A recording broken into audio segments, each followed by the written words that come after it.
I guess everybody knows Jack Myers. He needs no introduction. And to tell Jack's story in more detail is Fritz Buckwowski, who is a retired school teacher from Montgomery County? Frederick County. Frederick County. And he has been spending hours and hours and hours with Jack to get all the details. He did it. So we have a short talk today to feature Jack, given by Fritz. Thank you, sir. Okay. You got all your decibels and everything? We good to go? And everybody can hear off the speakers, right? Yep. Okay. I don't know, you got the mic on? Is the right. mic on? Yeah. Okay. I can't hear it. I don't have my hearing aids in.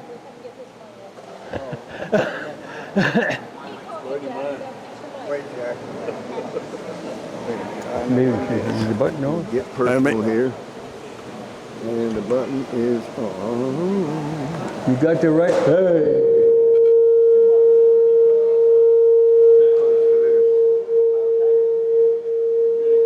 Electronic, they don't have it. Two mics are too close. You don't need.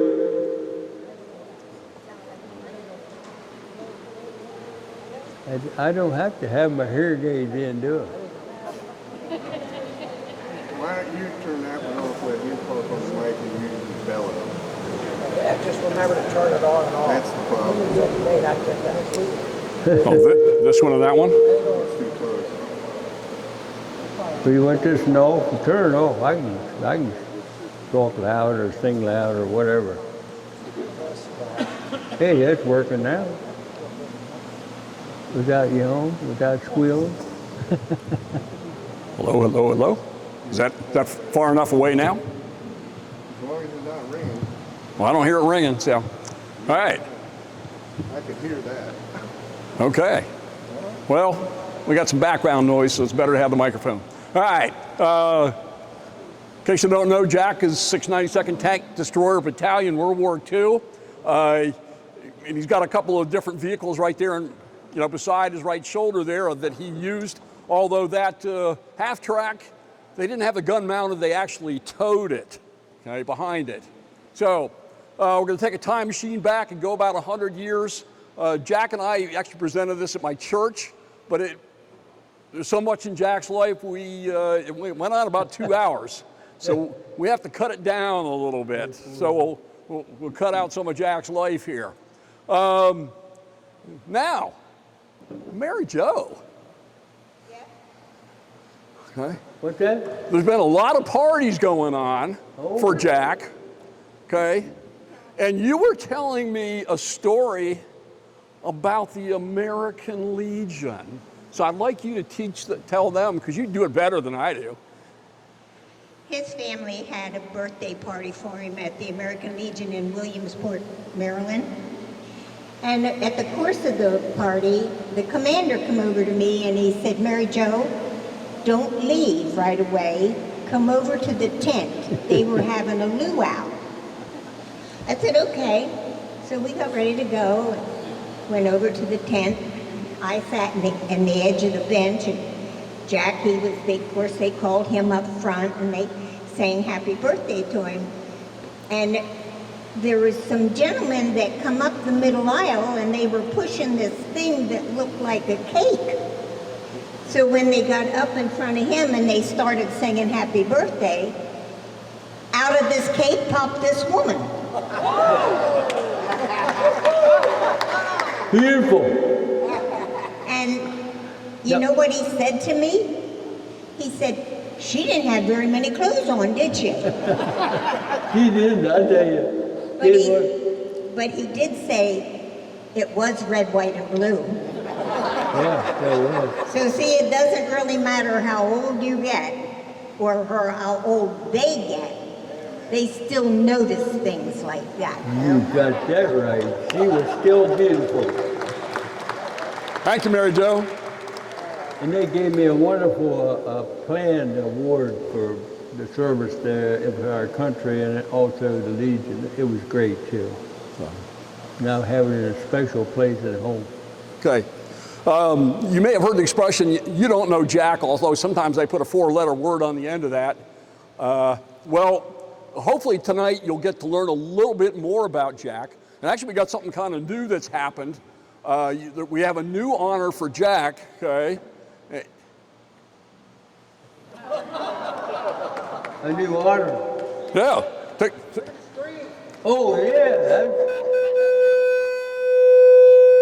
That's King of Kings. I don't know how you turn it off.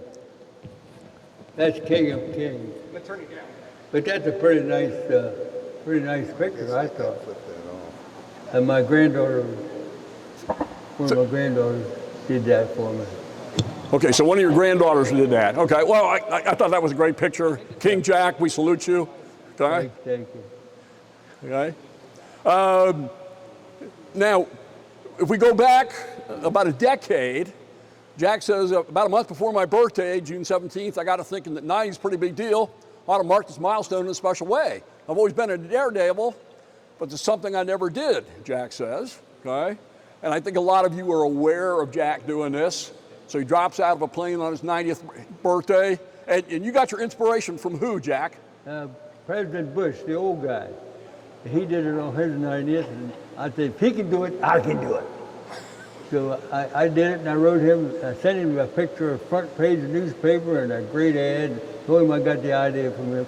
He sent me the greatest letter he could get from a president. So that's what I like, you know. So, and these two pictures here, it looks like Jack's pretty happy getting off of that one. Did you do it again at 93? I started with 90, 92, and 95. Okay, so 3 times already? 3 times. Okay, well, some of you guys know the guy on the left here, okay? This is actually a friend of Jack's by the name of Guy Whidden. They almost share a birthday, one day apart, okay? And Jack, you went with Guy to France, what, 10 times or something like that? 15 times. 15 times, okay? Thank you for their So they got to be pretty good friends. And Guy lived over in Frederick County. And Guy was from the 101st Airborne. So I'm trying to con Jack into this for next year. June 2024, another jump. And our buddy from 101st Airborne, if Jack's jumping on his 101st birthday, I think that gives a whole new meaning to 101st Airborne. Okay? So That would be a good way to we'll see. We'll be watching you jump in a year. Well, You up for it? you never know. Okay. Depends on, All right. Song time. Jack, you said you were going to lead us God Bless America? yeah. It's all you. Yeah, I'm glad to do it. Yep. I love this thing, because I do. Oh, I got the mic, so I don't need the mic. Okay, you want to sing along with me? God bless America, land that I love. Stand beside her and guide her through the night with the light from above. From the mountain to the prairie, to the ocean, white with foam. God bless America, my home, sweet home. God bless America, my home, sweet home. Thank you, Jack. Thank you.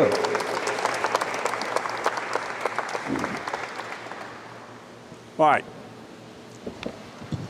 All right. Thank you. Okay. If you don't know it, Jack was born and grew up in Williamsport, Maryland, not too far from here. And quite an interesting life there. Got a map here of the city with some key ports or parts of it. You got the C&O Canal, the Potomac River, the Conococheague Creek. Took me a while to figure out how to say that, okay? Conomac Park. And Jack, that swim hole there on Conococheague Creek, okay? You told me a couple things about that. We loved that, and we had a swing there. You could swing out there good ways out of the creek, and you could drop in, and I could swim underwater, clear across the creek. And you told me about the fancy bathing suit you had too, didn't you? Well, sometimes we didn't have to use it. There's a bunch of boys, you know, and if a boat come along, you just stay underwater. Although I think you told me if a boat came by, you'd make sure you stayed underwater. So, Oh, yeah. so, and you can see where Jack's church is in his house, Yeah. all that good stuff there, okay? So Jack's playground, this is Jack's neighborhood. It's a picture from the Herald Mail in 2015 of where his house is, or his family's house was. Notice Hospital Hill up there, because Jack's got a story about that we'll talk about later, and Jack Street, although Jack's house is way over to the right, can't really see it, okay? His home is still standing, all right? It's on Fenton Avenue, right across the creek from Williamsport, and he's got an alley there to the left, and if you look down the alley, Jack, what is it, about 200 yards or something to the creek? Yeah, like Okay. 200, So not very far. yeah. And I that's, loved it. go ahead. I loved it, yeah. Okay. So we got Jack's house here, and actually Jack's standing in front of it. That's probably 1940s there. Yeah. Okay, that picture of him. And Jack had a room in the back. Lots of people living there. And here's Dad and Mom. Okay, and I understand babies get delivered by the stork. Yep, all boarded home with the midwife. 13 of them. I was number 6. 13 babies. Mom had them all at home. 7 girls and 6 boys. Wonderful parents, and I couldn't have had better parents. And that's so important in getting to where I am. I mean, they got me started right. They took me to church when I was 1 year old and put me on a cradle roll, they called it. I got a picture of it. And then I've been in that church, I'm still there today. And of course, I'm a believer, and that's all we have to be. If you believe in him, he's with you every day in every way. How can you beat that? So, no hospitals, no midwives. 13 babies born all in the same house. Jack's right in the middle. Yeah. Okay. Wonderful. No electricity. Okay. Didn't need it. Cistern water. If you didn't pick that up, cistern water. Okay. We just did what we had to do, and my dad and mom were great parents, and he did what he had to do. Kept the cistern clean, and we stayed healthy. Okay. Jack, we're going to bring up some pictures here about what did your house either have or not have. Okay. So look at these and let us know, yes or no. Washing machine. Yeah, I had one of those on the porch. But your mom, did she use one initially? Oh, yeah, she used the washer, yeah. She Well, how'd she wash the clothes? in the washer. Yeah, but didn't you tell me that originally it was more like this? Well, I probably started like that, but then I went to something like that. Because your house didn't have any electricity either, Yeah, did it? yeah, Okay. yeah. So until you got electricity, that was Mom on the right. And that's actually not Jack's mom's she picture. Was wonderful. She did That's a what- National Archives picture. She I'm did sorry. what she had to do, and she did it well and better than anybody. You know, she's a good cook and good house cleaner and good mom. You know, Great mom from what you've told me. Great mom, great dad. that's Okay. what it takes. Although I'm not sure I'd want to wash clothes for 13 kids. Yeah, So, she could do it. so initially, no washing machine. Okay. Yeah. Bathtub? No. Nothing. Okay. We had to. We took a bath in the kitchen, in the wash tub, with the door locked. You know, so nobody could catch you in there with no clothes on. And guys, that's not Jack in the picture, but I found that picture, and you had a wood stove in the kitchen, right? had a cook stove in the kitchen. So you heated up the water and you dumped it in the thing and locked the door so you had some little privacy. Yeah. Okay? Yeah. Guys, that was her bathtub Yep. for a while. Okay? All right, what else we got? All right, we just talked about the bathtub, sink, and toilet. Oh, we had an outside toilet, yeah. Oh, one of these things? Yeah, oh, one of those, yeah. Yeah. Okay. No indoor plumbing, guys. And Jack mentioned the cistern. So Oh, well, great sister, yeah. if you don't know what a cistern is, Water off the roof, that's where we got our water. water off the roof, down the gutter, into a Into a perfectly clean cistern well, and my dad kept it clean. Every year he got down in there and scrubbed it down and kept it clean. So, okay. what it took. I'm not sure too many of us have had to go through. He had That guy. Iceman too. Okay. Well, Jack, you also told me about the Sears catalog. Okay. Because Sears catalog, big thing. I'm actually sad that that's gone away. But you open it up and you can look at what you're going to order. But you told me there was another purpose for the Sears catalog that had to do with that outhouse. Yeah, we used it in the privy to read stories and then what else, whatever it needed for. You can dream about what that is. Toilet paper for 13 kids, yeah, it gets pretty expensive.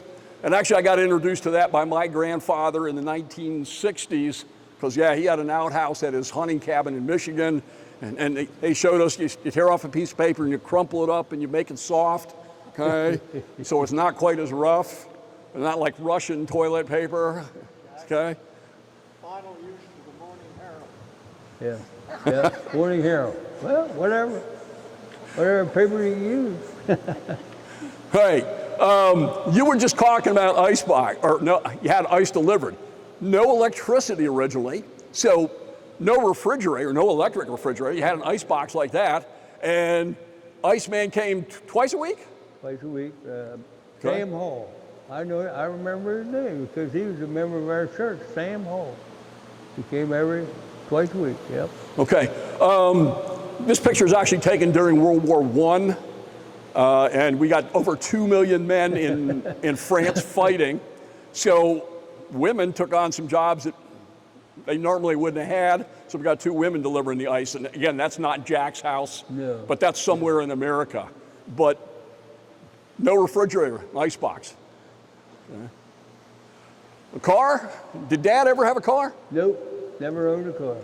Okay. Best fisherman in the town. Best fisherman. He catch fish and nobody else could. I don't know how he did it, but he knew how to do it. Yeah. He knew how to raise children too. That's an organ, right? Oh yeah, he's a music family. Musical family. I had 3 brothers. We had a quartet for years. We sang in the church. We sang in the clubs all over the county, and had a wonderful time until it started to pass away. And now I'm the only one left. But good memories. Good memories. Thank you, Lord. I mean, I got good memories about my life, and that's what it's all about. Because you can't know how long somebody's going to live. Even me, I didn't. I'm just grateful that I'm here like this. Who knows? We're grateful you're here too. Thank you. No cell phones, no TV, Yeah. no computers. Eventually you got electricity though, so you got a radio. floor Radio. Did you ever sit around and listen to that, or? Yeah, later on in life, right, I could hear what was happening in the world through that radio. Any favorite programs? Nothing you remember? No, Okay. not back then. Okay. There Now, was a couple of announcers, but I have trouble remembering their names. But okay. the news guys and stuff came in. Yeah, Now, you also told me you didn't have any telephone no telephone. for a while there. I mean, Right. I think eventually your parents got a yeah, phone there, right? yeah. But no phone either, guys. Well, where'd you have to go? You have to go across the creek to the town if you ever had to use the phone, or? Well, yeah, there's people around that had the phone. We could go to their place and use the phone. Okay. Neighbors, you know. But eventually, they got a phone. Imagine living life without a phone. Okay. hey, gotta live with the way you gotta live. But if you sit down and listen to Jack talk about his lifetime, happy life, and you were satisfied with it. Oh, yeah, yeah. Yep. Okay. All right, now you just kind of introduced us to this, going to church with your parents and grandparents, Christians, yep. And you were talking about the cradle roll, right? Cradle roll. Cradle Okay. roll. Age 1. So guys, a year from now, Jack will be at his church 100 years. Okay? Yep. Train up a child in the way he should go. When he's old, he will not depart from it. And I think Jack holds that out pretty good. Been very important to me, I tell you that. Very important. A couple different ages of Jack's church there. It's still standing. Jack was there. Matter of fact, this gentleman there, I think, was there for the Jack's party at the church, right? Okay. The honor guard. Yeah. Okay. And inside Jack's house, as for me and my house, we will serve the Lord. Joshua 24:15b. Okay. So, right in their house. Yeah. All right, Jack, you told me a number of times that Williamsport was a great playground. What made it so good to grow up there? Well, just imagine, now here I am a teenager, and here's a brickyard, here's a tannery right nearby, it was 1 block away, and the railroad's up there 2 blocks away, and we got a silk mill over town, a lumber yard. How much more do you want? And then they got the canal and the river and the creek, and just everything to enjoy like that. And I tell you what, I used them all. I love the creek, and I love the river, and I love the railroad. I have a grandpa's journal, and I don't put everything in that because I don't want my grandchildren reading some of it. My friend and I, we were like 15, and the bread man came by a store, and we knew him, and we got to hop up to Pinesburg on the bread truck. Guess what for? To hop a freight train. I got on the coal car, right over the wheel. He got in the one car, I got in the other one. And we knew it slowed down up there, we could hop it on. And then we knew it stopped in Williamsport. But it come on down pretty fast, and then every now and then the steam would get between us, they couldn't see each other. They gave us a little thrill, didn't it? But we knew also that the police down there, that would be the only problem. We had to look out for them. But we could outrun them. But I didn't want my children, my grandchildren to read that and, hey, if they did it, we can do it. Here's the bridge over Conacajig Creek. This is only about probably less than a quarter mile from Jack's house. Yeah, I So, loved it. I'm sure you went over that quite a few times. Oh, yeah. And on the left here, we got a picture actually taken from that bridge. Right. And that's the alley behind Jack's house, you know, where that arrow is. And your dad kept his boat tied down there. Right there. And he said, you told me you and your dad would sometimes go out and go up and down the creek and had a couple adventures. You know, you were. I helped him catch live bait. He sold them to fishermen. The live bait, we had a buck back in the run there and kept the baits in. The guys came and bought it. He had made a good bit of money selling bait. And we used to help him seine. Had a 2-man seine. I don't know if you know what that is, but get in a creek and you seine, you pull it up and you get the minnows in it. You got stuff in there that the minnows like, and they get in there to eat it, and we pull them up. You gave me the impression that you really enjoyed hanging out with your dad. Oh, Okay. he is a great guy. So. Great guy. Now this picture here on the right, Jack, Cushwas. What's that yardstick for? Do you remember? I think you told me what that yardstick on that building was. Oh, that's the height of the flood. That's where the flood got. I can imagine that. Up there. I don't know if you're familiar with Williamsport, but it went up the town hill halfway. Yeah. You couldn't even see the creek bridge. You couldn't even see that bridge. It was over everything. That was a flood, I'll tell you. And we're going to show that picture here in a minute, okay? Yeah. But you got the canal back there and the river past that. Yeah. Yeah. Yeah. Floodwaters in Williamsport get pretty high. Good thing to be living on the hill. That's good. Came all the way up to our doorstep and went back down. We got in the cellar, but didn't come in on the first floor. Okay.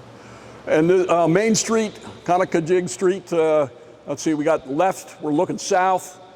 Right, we're looking north. Yeah. You can see where the City Hall is, and I guess the post office and Herd's Drugs aren't there anymore, although I think the building for Herd's Drugs is still there. And you can see that tall building. That was the Pythian Temple? Was that what the name of it, Pythian? Yeah. Okay. Yeah. And was it called a temple? Yeah. Okay. The lodge. Goes way back. That building's still there. We got some, looks like 1940s, 50s cars there on the right. Yeah. Okay. Brings back good memories to me, I tell you, growing up. But is around Main there. Street, and actually it'll be an important event. I think you had well, we'll talk about that later, but there's something going on in the street that has major impacts on your life. Conomac Park. What they have there at the park? Because this was right across the creek from where Jack lived, this park. Okay. Opened in 1924. And what was there, Jack? Oh, that was the Byron's Memorial. I'm sorry? Byron's Memorial had the tannery, and they called it a Byron's Memorial Park. Okay, I'm not hearing you well. My hearing's... It's called Byron's Memorial Park. It's named after the... Okay. They owned the tannery. Okay. Great businessman. But this is kind of an amusement park, right? Oh, yeah. What kind of things did they have in the amusement park? They had everything the park had. I mean, it was great, yeah. Not quite like maybe modern parks, but... No, but it had all the equipment that the kids like and a place to meet there. They had a building built by the Civil Conservation Corps. Right. And great building. You could have parties in it. Baseball games too? Oh, baseball, yeah, had Right. Wildcats. Williamsport Wildcats. Now you told me that you actually got on this slide. Right? Oh, yeah. Right. You know, they don't have the fancy things like we do at the amusement parks now, but you can see you climb up a ways. How was the ride down, Jack? Slide down. How was the slide down? Yeah, yeah. I was a swimmer. I loved that. I could come down forehanded, backhanded, sitting up or whatever. And drops you right off into the creek there on the right-hand side. Yeah, Okay? it was fun. It was fun. A little bit more simple amusement than we have maybe nowadays. Big swimming area. This is actually north of the bridge. Yeah. But people could, go out there in the summertime and cool off. Might be a good day for it today. That was very nice. Okay. Memorial Library, April 11th, 1935. There's a reason why this is called the Memorial Library, and it actually has a personal side to Jack. Oh, yeah. You want to tell us what happened? Well, the school, they took us school children down to the city near Washington. And on the way back, they got hit by a train. And they killed, I forget, how many, do you remember how many? 14. 14. And my sister would have been on the bus, but she had a cold and didn't go. So you see how life works out sometimes? Okay. But, yeah, she was going to go. Jack could have lost his sister. 14 of, I think, 27 or 28 kids were killed. And she's the one that got to be 102. Well, I'm following her. This is a picture of a crossing. It's actually there in Veers Mills, just south of Rockville. It's not like that kind of interchange anymore. No, that's the old town. There's the bus. And if you read some of the stories about it, it's... That was a sad time because I knew a lot of those kids. I think it was juniors and seniors on the trip, okay? And that only them. And I think the high school graduating class for the next year was cut pretty much in half. Yeah. There were a lot less. Terrible. So, that's a good thing. The library was a good memory for that. So you never forget. Now, the good thing about that is President Franklin Delano Roosevelt, the guy on the dime, he hears about this and he goes to Congress and says, hey, can we appropriate some money to change railroad grades where railroads meet roads, and they made major changes all over the United States because of what happened in Williamsport. I was a little boy, I'd sit on the back porch and she'd feed him and I'd sit there and talk to him while he's eating his dinner. Some of you guys are old enough to remember Great Depression, okay? Worst depression this country's ever had. A lot of people out of work. And you had 2 railroads come within a quarter mile of you. I think it kind of splits just north of you, and one branch goes west, and one branch actually goes right down to the center of the city where the coal was, okay? Yeah. So they'd come and knock on the door, right? Yeah. And Mom turned them away or not? Oh, she was ready for them. She liked to do it. She knew they were hungry and she had the food and she loved to feed them. That's a Christian way of life, folks, And it just impressed me too, to do the kind of things that they did. So it means a lot to have parents like that. Okay. There's actually something called a hobo sign, okay? And it's not like a prepared sign. They take it down to the print shop and get it all made up or whatever, okay? But I don't exactly know if they cut this with a penknife or I don't think they had magic markers back there or whatever. But they would put signs on telephone poles and other things like that. And you can see some of them there on the right. There's signs on there like danger dogs, police not nice. You can see the cross on there, Christian home. That was generally a good place to go. Safe water here.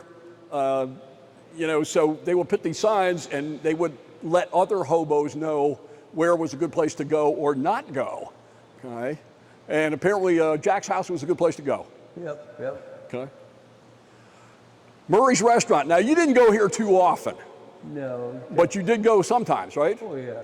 Special occasions, but it was even now we have restaurants we can afford and some we can't afford. So that was a little uppity for me. The little time I could go was when I was invited and somebody helped me out with the cost of it. But it was a good restaurant, nice, beautiful, inside and out. Well, you could tell how he decorated it. He was American too. All right. Murray was his name. Now, just to make you feel bad, guys, here's the menu. Okay. On the menu. You can get a regular dinner, which includes 2 vegetables, salad, dessert, and coffee, a T-bone steak, either 75 cents or $1. Okay, you get all that for that, okay? If you want a hamburger, 50 cents. Let's see, fried ham, 50 cents, again, with all those things, including dessert.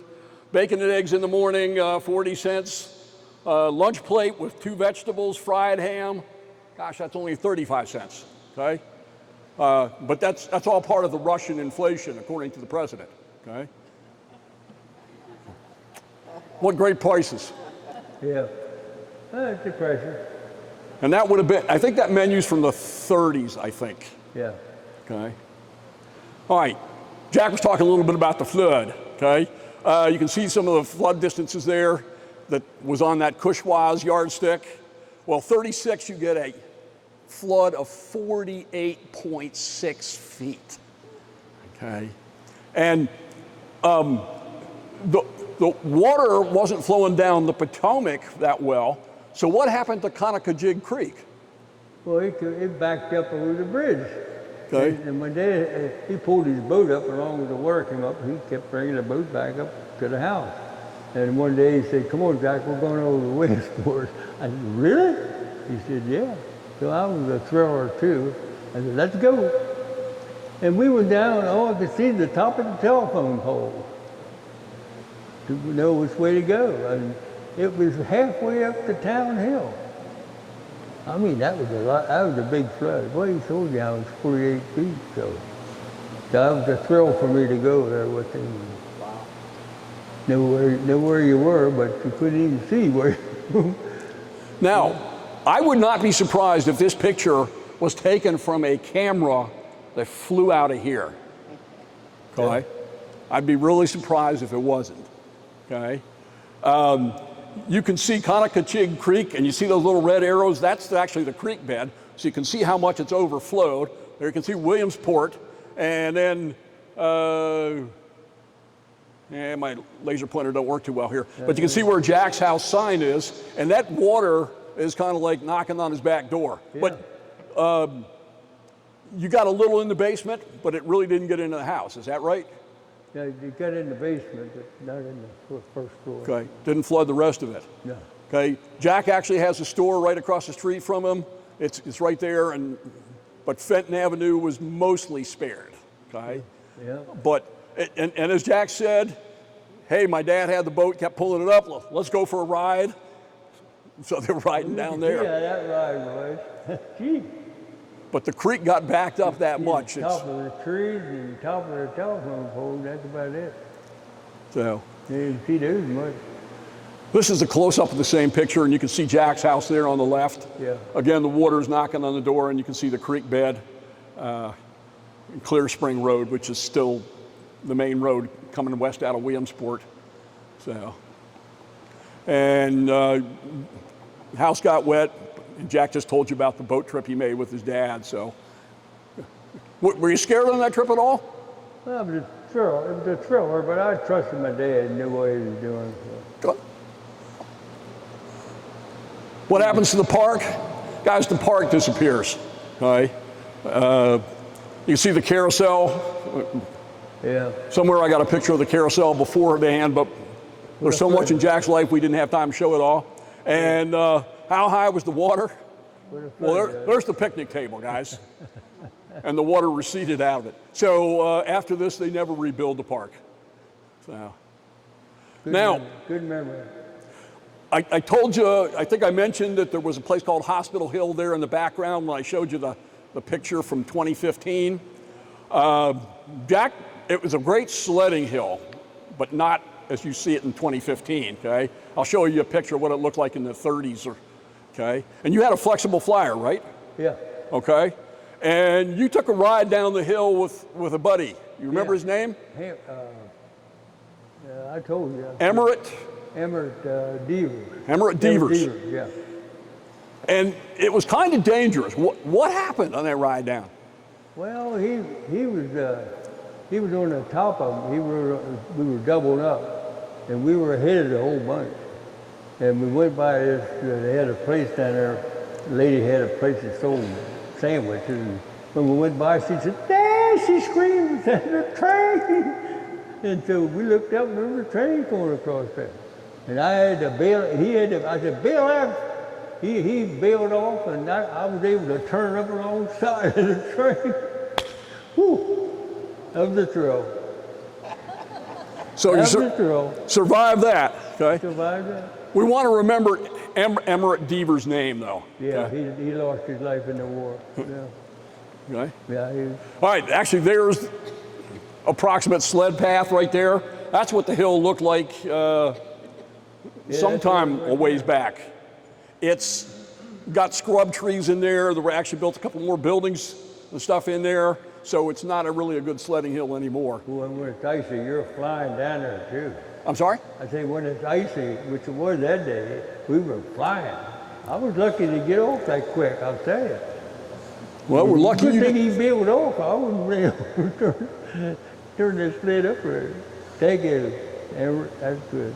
We're lucky you didn't get run over. No? Yeah. All right.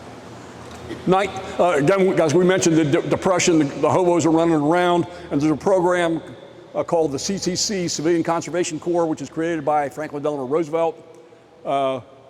And Jack, you've got a connection with the CCC. Yeah, well, you know, President Roosevelt, when I was a second grade of high school, and he come out with the Civil Conservation Corps. It was for young guys like me.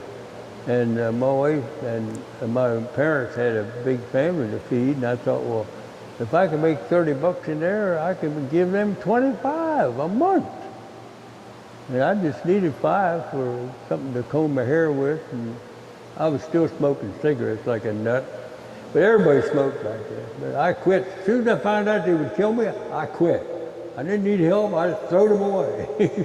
When I come back from the war, I saw on TV they could kill me. I just threw the pack away and I never smoked anymore. You just got to do that if you have to save your life. So I think you were stationed at Rock Creek Park Rock Creek Park. in Washington, D.C. So if you Neighbor to Washington, D.C. ever do any of the things around Rock Creek Park, I think they got trails, and actually National Zoo goes through part of that. And we built fireplaces and pavilions, and I tell you, it was good training for the Army because we lived in barracks, and I had a sergeant, and yeah, it was good training for the Army for me, that I was able to find out what it's going to be when I got drafted. And you lived pretty well on that $5 a month and helped it. The rest of it, again, got sent home to mom and dad to help out with the other 12 kids that are still at home. Yeah, $5 a month, Sunday morning. I could take my girlfriend out for the $5, and man, I was the rich guy. You wouldn't get a hamburger for 10 cents, Coke for a nickel. Go to the movies for 15 cents. I ain't even spent $1 yet. So you got to realize the good things you got and live with it and be glad. All right, summer. I don't remember if it was Conacajig Creek or was that Conacajig Road, or was it one of the side streets? Conacajig Street. You're there for there's some kind of event going on there. I think it was either a parade or something they had there in Williamsport, and she came over to visit a friend of mine that went to school with her, and they would come walking down the street, and I saw this beautiful blonde, and I said, uh-oh, that's mine right there. And boy, I tell you, she ended up being married to me 69 years, so it worked out for her.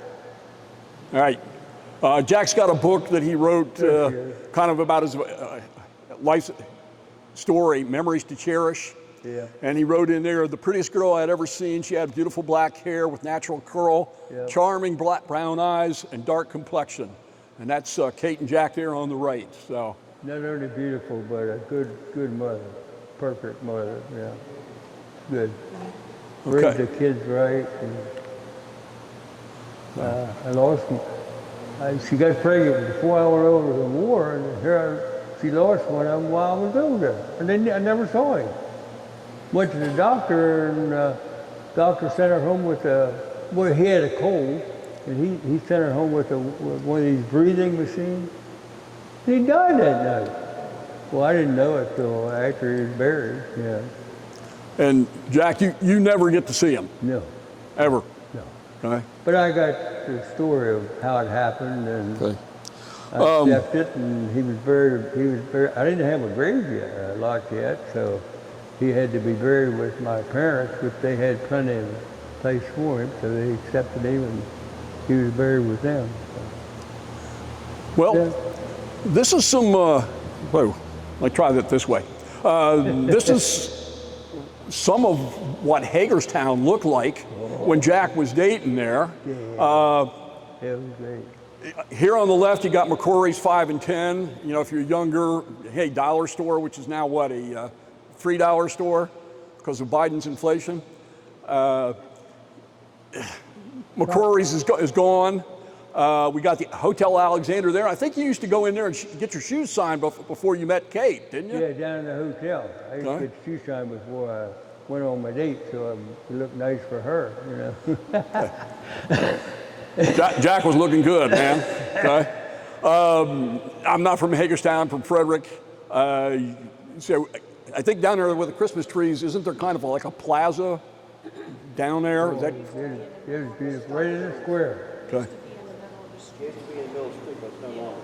Okay, because actually you've got here, Down there, this is the same thing, because if you look here, you got McCrory's there. So in one way, we're looking at McCrory's from one way, and then we're looking at it from the other direction. And this Keystone restaurant there, Jack, I think you used to stop in there and get...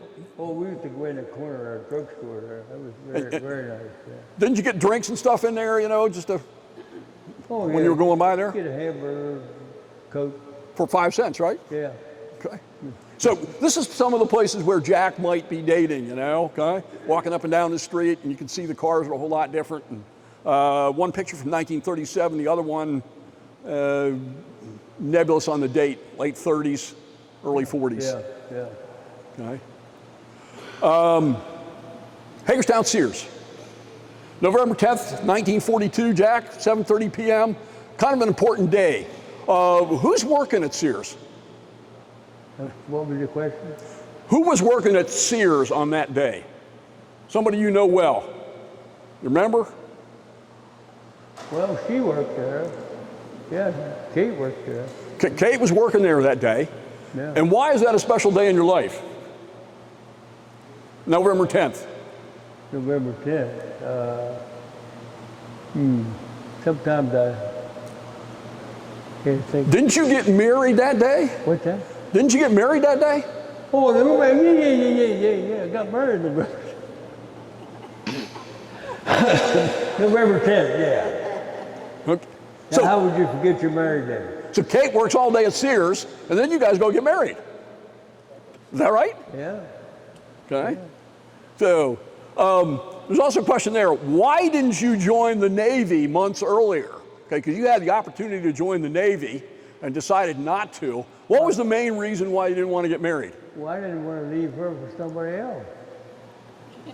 Didn't want somebody moving in on his territory. I love my country, but I loved her too. Okay. And I ended up going anyway and leaving her behind. But we was already married, and So she was going to have a baby, so she was hooked, and I was too. all right. So January of 1943, Jack gets drafted, goes off to the Army, ends up with the Tank Destroyer Battalion. That's the insignia there. Their motto: seek, strike, destroy. Okay. Yeah. And you told me a story about your dad the day that you left. Well, he was the best dad I could have, and he was really strong. I never saw him cry until I got drafted. He stood there and the tears were coming down his cheeks. It was hard for me not to cry too. He hated to see me go, just get married and stuff. But he didn't show it that much, except I saw the tears coming down there, which I never saw before. But it was a great day.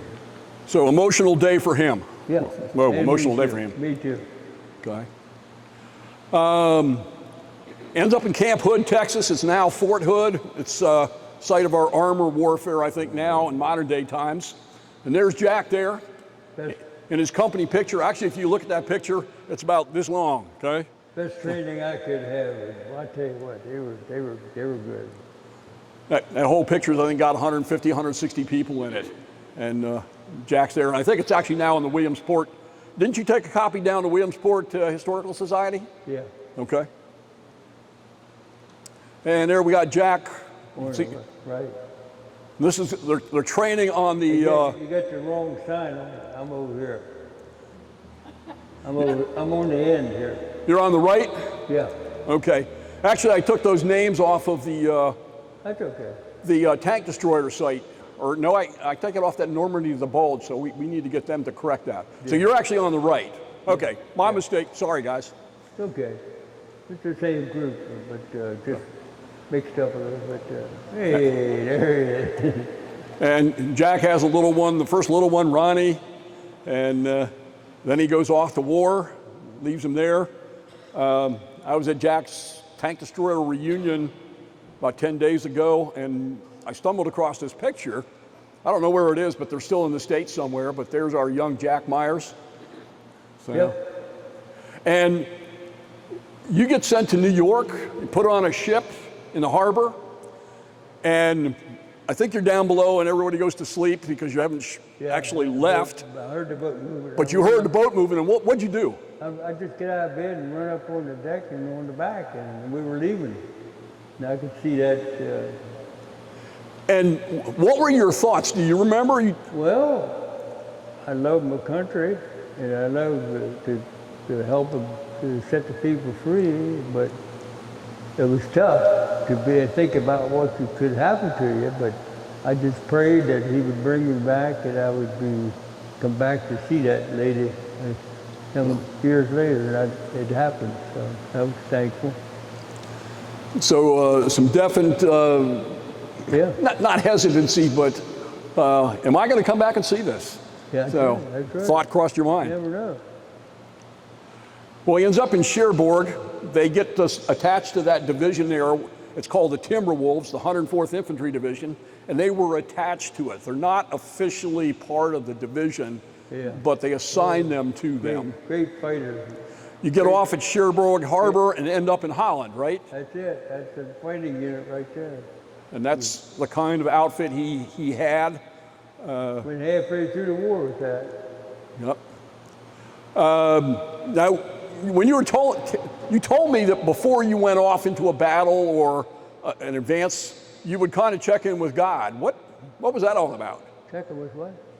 You would check in with God before you went Oh, out. well, of course. I always checking with him about everything in life. And I just told him that be with me as I go into battle here up in Holland.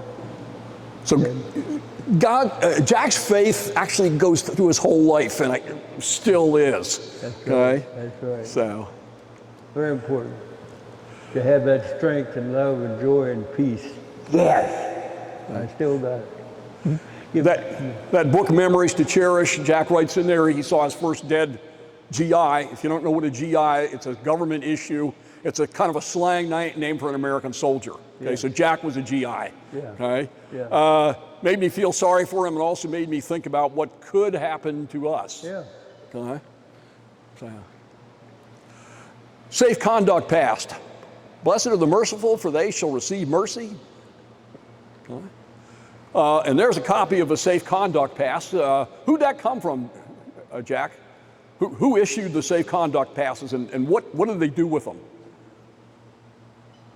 Well, you know, some things I don't remember. Okay, well, wasn't that something Eisenhower wanted to do? Oh, I think it was. To try to, Yeah, I think it was Eisenhower. they flew them over and dropped them on the Germans. Yeah. Okay, and you remember what kind of stuff it said in general? You know, not specifically, but it was an offer to the German soldier to do what? No, what it is, you got it written down. I'm sorry? You have it written down. Why don't you tell me? I don't remember. Okay. I would remember after you said it. Okay. Guys, Eisenhower issues this, and they drop them over on the Germans, and it basically says, surrender, and what? We will provide you safe conduct. So Jack, one of these guys comes in, he's waving this pass at you, I took him. and you had an opportunity to shoot him, but there's a guy by the name of Sam Fina who's your tank commander. He was my commander, yeah. What did he want to do with this guy? As soon as I told him to come on in, surrender. As soon as he got in there, he knocked him down and jumped on top of him, put a dagger in his throat, and said, "You asked me, I'd kill you." I said, "Get off of him, Sam. He wants to surrender. Get off of him. He's a human being." And he got off right away. But I didn't hate my enemy, really, I didn't. I felt sorry for him because he couldn't say no to Hitler even if he didn't believe in what he was fighting for. At least I knew what I was fighting for. So I treated him like a human being if I could. Sometimes you had a hard time doing it. Sometimes they wouldn't want to surrender until they run out of ammo and they had a chance to. Yeah. I could have blew one away. All right, Jack, you just told us about this a little bit ago. This is the service scripture prayer hymn book that you carried, and personal tragedy back at home. And Jack mentioned to you that his second son, the one he never saw, only a month old, wasn't it? What's that? Your son was only like a month old, right? Well, she got pregnant before I went overseas. Right, but he was born. He was born and died within a month. He got a cold, and she took him to the doctor and sent her home with a breathing thing, and didn't work. So he died that night. And, less than a year old. Yeah. Okay. Yeah. So things like that happen, Right. you just got to, God will carry you through those times. Did me anyway. Jack's 692nd Tank Destroyer Battalion will actually go through the Siegfried Line twice. Siegfried Line is the French have what they call the Maginot Line. Let's keep the Germans out. The Germans have the Siegfried Line. Let's keep the French out. okay, fortifications and stuff, okay, and Jack's kind of instrumental in taking some of those down. Guys, this is realistic pictures. This is not faked, okay, because Jack, on his way in through the Siegfried line, saw a number of things like this, okay? Yeah. German soldiers. And as Jack mentioned, I didn't hate them, okay? Yeah, that's true. They were doing what Hitler, was forcing them in many cases. What we had to do. So there's our Siegfried line on the German border. And in November, his unit's going to try and get it through that.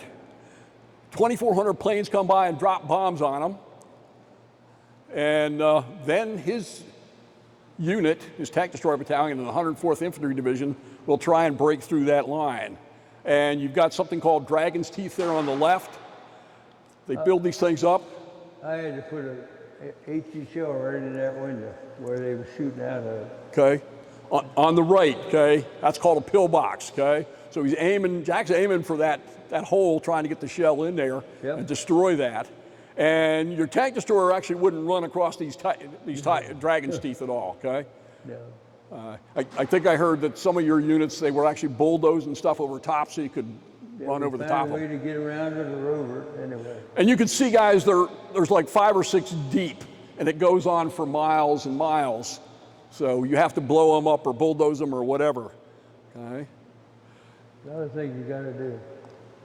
The bulge happens. If you don't know what the bulge is, guys, the Germans make a last desperate attack on the west, and where those red arrows are, they penetrate 70 miles into our lines. They caught us by surprise, okay? And Jack is actually way up there in the right-hand corner, and they were about ready to do some more attacking, but because of the bulge, they're told to stand down, and I think you guys actually went after some oil supplies or something, gas. Yeah.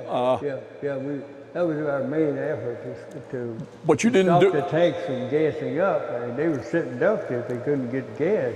So But- we took advantage of that right away. And, You didn't do any major advances forward. You were kind of held in place until. we worked with General Patton and did what he told us to do with our equipment. Okay. Again, your spiritual side of your life, pretty important. There's one Sunday service, the chaplain's giving a service, and there's a nice stained glass window in this partially destroyed church. And then next thing you know is you start hearing German artillery. Artillery coming in. And what were you thinking? Whoa, don't come through that window. But it didn't, so I was thankful to the Almighty that he didn't hit us, You never know. And Jack also told me that he just felt God was with him pretty much the whole time you were over there, right? Oh yeah. So, Oh yeah. all right. Has to be. Now, we're traveling back here to World War I, Jack. That picture there is from 1914, December, and there's a World War I truce. But you told me the most unusual Christmas I ever spent happened that winter at Merken, Germany. What happened on Christmas Eve or Christmas Day? Well, we got up to the Ruhr River, and you mean about the Christmas? Yep. Yeah. We got to the Ruhr, we couldn't cross because the bridges were bombed out. So we set our guns up and was firing artillery to protect the engineers. And then Christmas Day, we got to come in to stop firing. So we stopped firing, and so did the Germans. It's Christmas Day. And here we were both selling Christmas, we were both enjoying Christmas Day. I was looking at some cards I had and stuff in the silence, and all of a sudden they struck up the band and started to play Christmas carols across the river. Guess what? We sang with the enemy, playing the band. I felt good about it.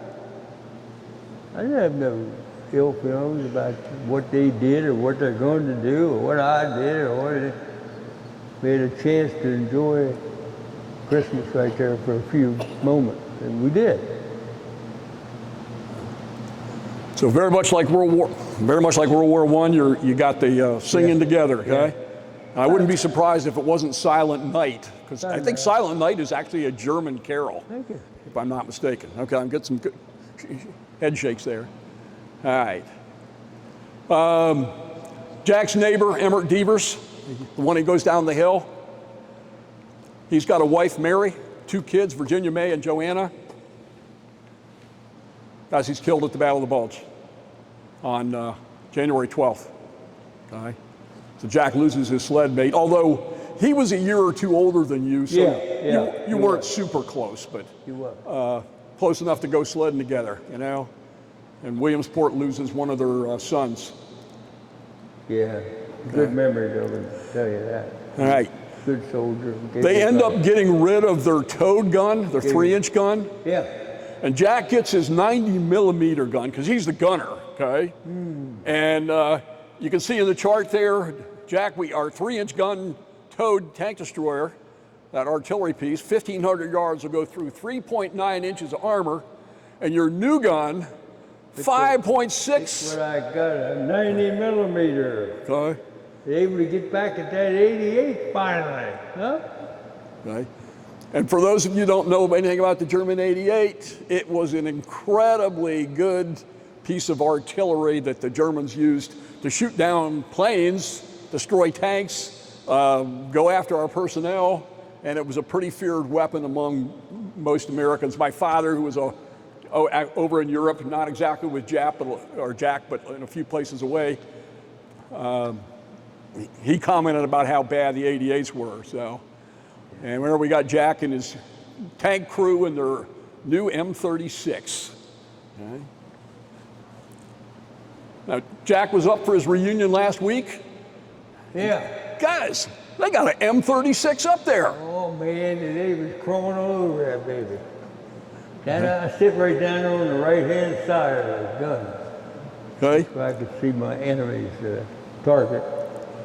Guys, it's an open top turret, and you can't see exactly where Jack's sitting, but right there in the center is the breech of the gun, the back part of the gun, and Jack would you'd sit right to the right of that, right? Right to the right of there between, And that little black seat down there at the bottom right corner is where the tank commander sits. So this is actually Jack's seat here, okay? Yeah, that's right. He's got a little bit more comfortable seat. Yeah. But he's down there a ways. The tank commander seat's right at the top. I was just a little guy, 125 pounds, so I fit in there okay. So anyway, that's Jack's office during World War II. That's where he hung out. Yeah, At. man. So I got a lot of things accomplished after I got that 90. Woo. love that 90.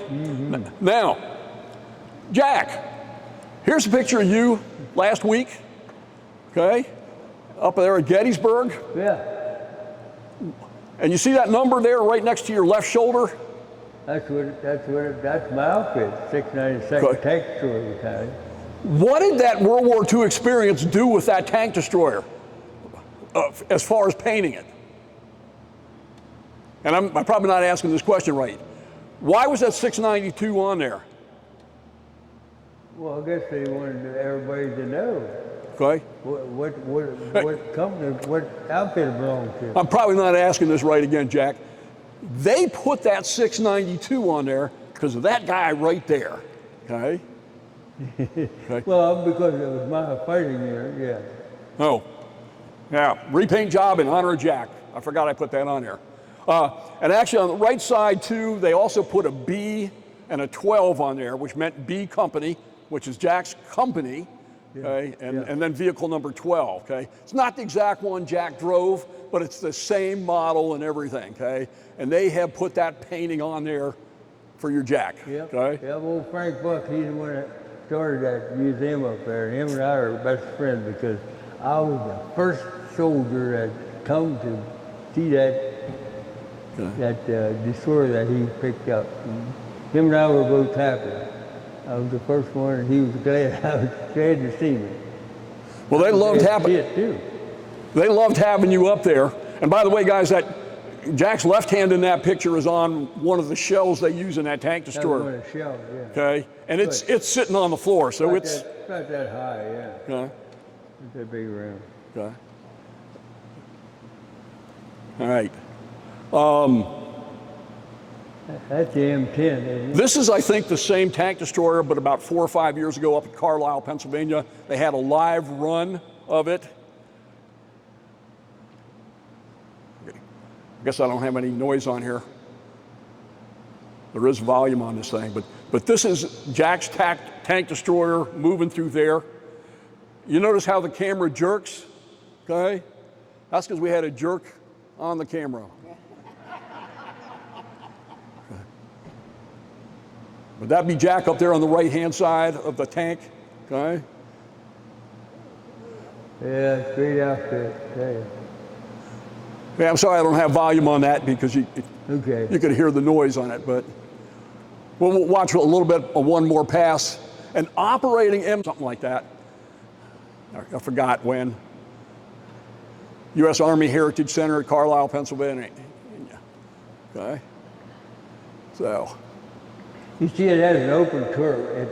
It's different from a tank. A tank has a hatch, one person. Okay. So it's more convenient as you're attacking, but it's a little dangerous too because it's wide open, and I got a piece of shrapnel that come in, hit my helmet, didn't go through because it was well spent before it hit me, bouncing around.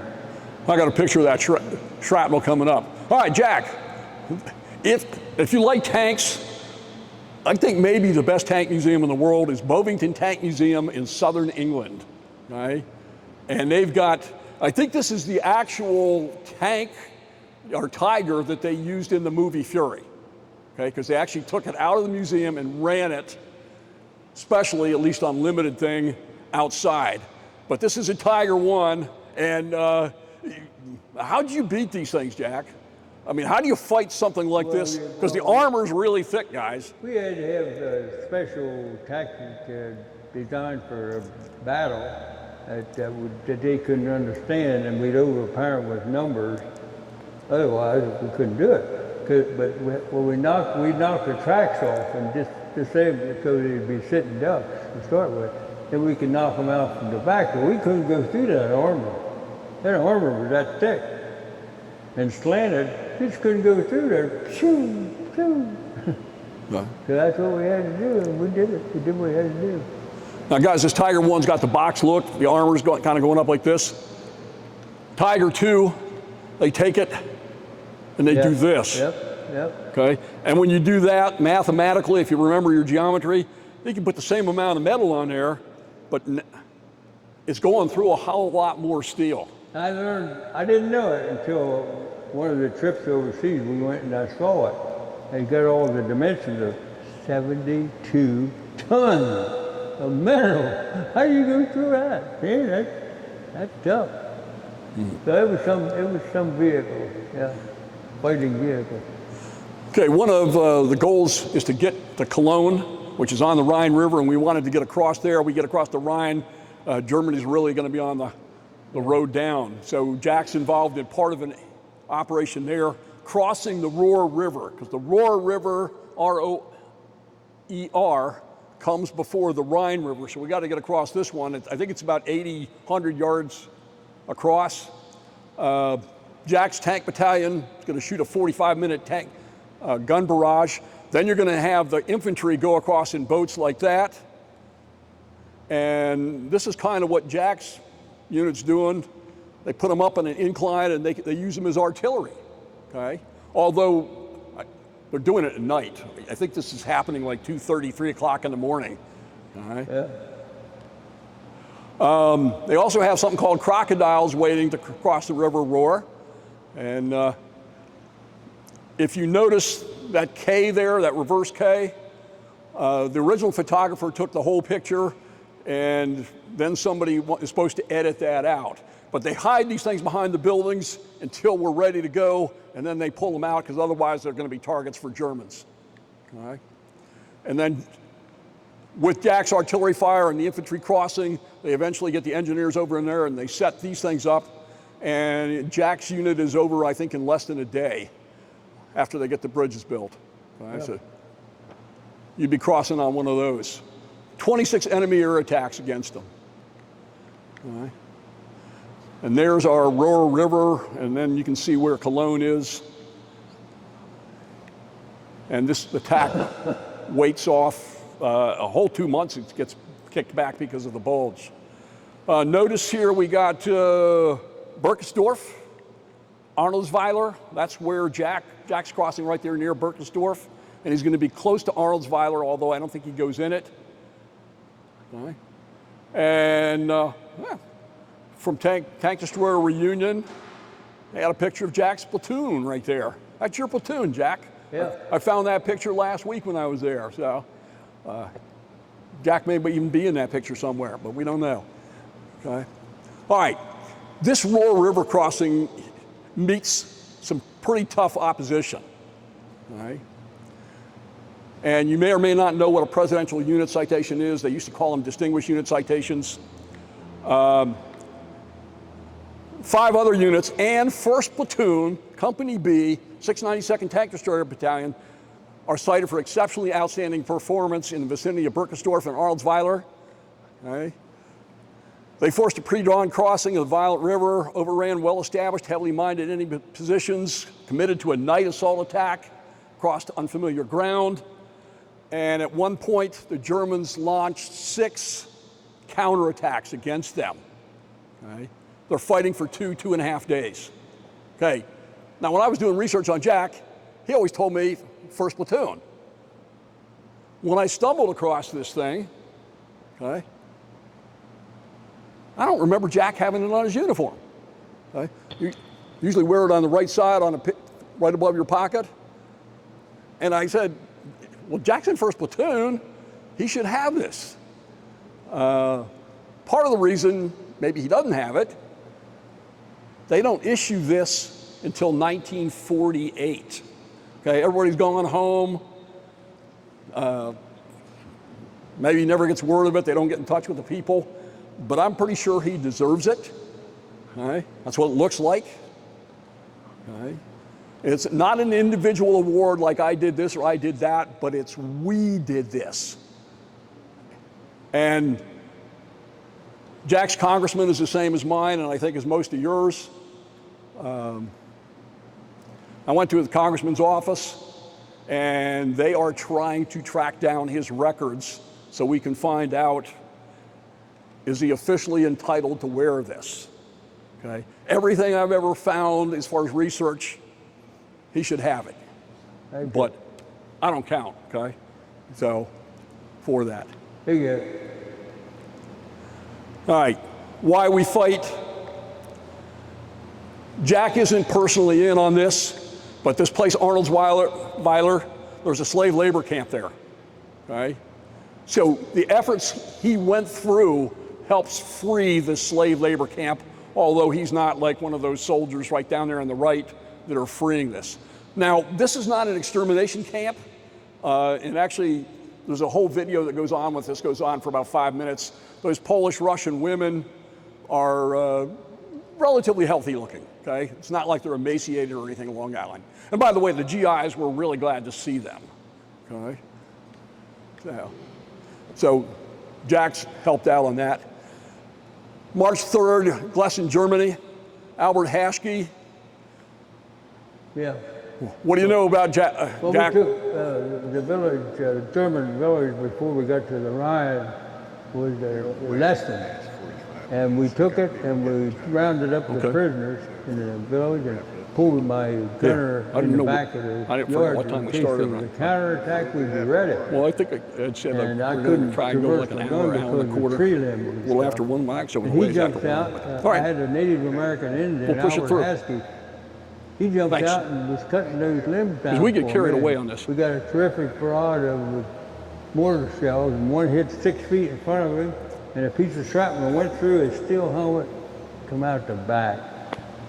Well, those are the kind of things I couldn't talk about for a lot of years, but I finally did it down in Richmond one time over what we called the Zoom all over the United States, and his great-great-nephew, Coleman, and he was named after him, and he was so thrilled about it.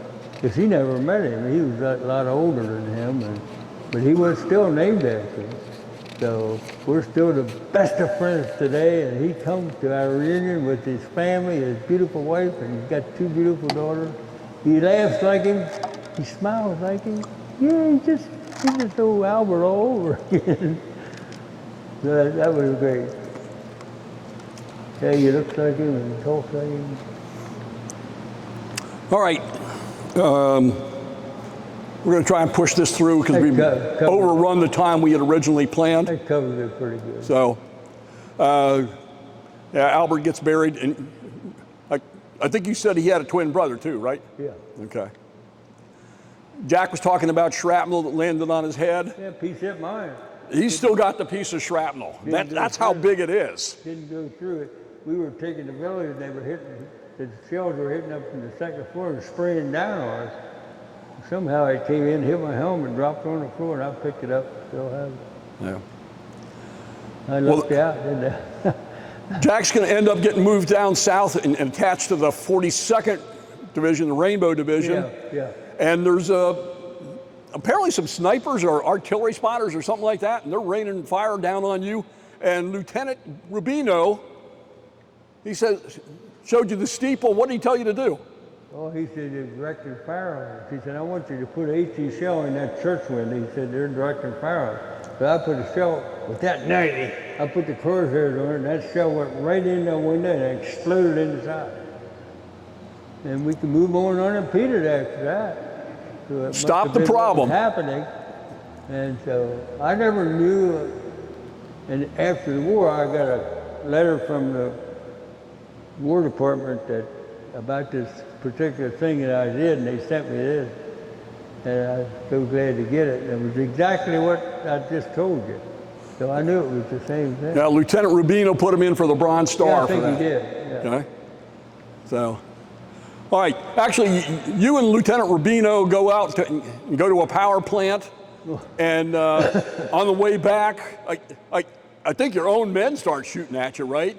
So Lieutenant Rubino took you into a ravine, and he finally got a hold of your unit, and they stopped shooting at you. Yeah. But that was, you're under fire, friendly fire. And I think you were out with Rubino again some other time, and I think he's standing up, and you hear this, okay? And I think you hit the ground, if I remember correctly. Oh, yeah. And you looked up at Lieutenant Rubino and said, what was that? You remember what he told you? He said, if it's got mine on it, it would hit me if it's got mine on it, my name on it. I said, well, you got to protect yourself, too. Well, this is the jet plane. Oh, the jet plane, well, that was the first German jet that we saw, and I hit the ground really weird. Okay. And he knew what it was, so he didn't do it. Yeah. So, guys, they come in very, very late in the war. They have them, we don't have them, but it's so late in the war that it doesn't make too much difference. But it made Jack eat a little dirt that day, right? Yeah. Okay. Yeah. Well, you got covered pretty good, buddy. So. Now, Jack, the other thing I discovered when I was at your reunion, I was reading Lieutenant Rubino's account, and he had a picture. This is a picture of his 90-millimeter gun taken out of his hatch. Okay, when he was driving down the road, okay, he took a picture. Oh, Anybody read what it says on the gun? That's got my name on it, right there. Got my name on it. Why did Lieutenant Rubino have Myers on your gun? You know? He knew I loved it. I'm sorry? He knew I loved that gun. Yeah, he put my name on it. Yeah. Hey, you did a good job, boy, covering that. Hey, there's my buddy. All right, this is our buddy Guy Whidden. That Jack went to Europe 15 times, and he actually has an encounter with a German, and he ends up with the German's Luger. Now, Jack is going to have an encounter too. I think you were told to clear a woods, and you took a .32 caliber pistol from a German, didn't you? Yeah. Well, yeah. There was one that he come down after he run out of ammo. Okay. Like I said, I didn't kill anyone that didn't have to, so I didn't kill him, but I felt like it. He should have stopped, you know. Now, unfortunately, this .32 caliber pistol, I think you were showing it to a couple of your buddies, and what happened? Well, I took his pistol and his steel helmet, and I still got the steel helmet. I threw the pistol away because I was showing it to a bunch of buddies of mine right there. And you got to put the slide back to kick the shell out. And the thing went off. Went through my hand. And I was glad it was the end of the war, so I didn't have to. So they sent me back to England, and they did some, but it worked great. Doctors healed him up pretty good. That's what happened in the war, you know. But that ended your war, right? Yeah. Okay. Yep. All right. I looked for .32 caliber guns, and these are two the Germans carried. And actually, the .32 caliber Czech one apparently had a safety issue, so that's probably the one that this German had. Jack's tank's name actually takes on a new name called Jinx. And there was actually, I think, about 2 or 3 of your people that got shot accidentally. And I think that's how the name got called the Jinx. Yeah. So, Good. you return after the war, end up Williamsport. That's what I did before. Learned under the GI Bill, you learned how to finish furniture, right? Yep. And you were in that career for how many years? Between fixing and selling. I developed into selling furniture. And I was in that for like 50 years. Okay. And I enjoyed every day of it. Made a lot of friends that way, too. Yeah. All right. Let's see here. There it is. If I can figure out how to work my control here. All right. Let's try this again. Jack takes a trip out west with his kids there. Wonderful. Ronnie, John, and Jeff. Wonderful. Okay. Yeah. And he's got a nice, I think, 1953 Buick Roadmaster there in the back, Wonderful. which Jack thought was a wonderful car. Yep. Very cool. And you have a challenge with Kate at the end of her life. What happened? Well, she had Alzheimer's. So 4 years, she had Alzheimer's, and Jack took very, very good care of her. Yeah, I wrote a book about it. Guess what I called it? Because I was with her every day, trying to do what I could for her, while hospice was helping her and Medicare. So. And then a certain someone comes along. The journey of love and devotion. That's what it was. And I was holding her hand when she died. Yeah. Wonderful, wonderful marriage. Wonderful marriage. Good. Then Mary Jo comes along, okay? 19 September 2014, so I guess you've been married, gosh, 9 years this September? That looks like Mary Jo there. That is Mary Jo. Jack, don't you know who you're kissing there? Married in the city park, I tell you. Beautiful, beautiful, beautiful. Both families there, we must have had, what, 60 people? Yeah. From both families. Because we're both great-great-grandparents now. Right. It's good. Yeah. Many good memories, many good memories. Sorry we ran a little bit longer than we expected. Yeah. But we cut out a whole lot of Jack's life. But thanks for sharing Jack and his birthday. You did a good job, didn't you? Gee whiz. Yeah, everything. Yep. Thank you. Thank you. Thank you, Jack. Thank you, Fred. You're a good buddy of mine. Thanks for everybody for coming. Yep. Okay, good.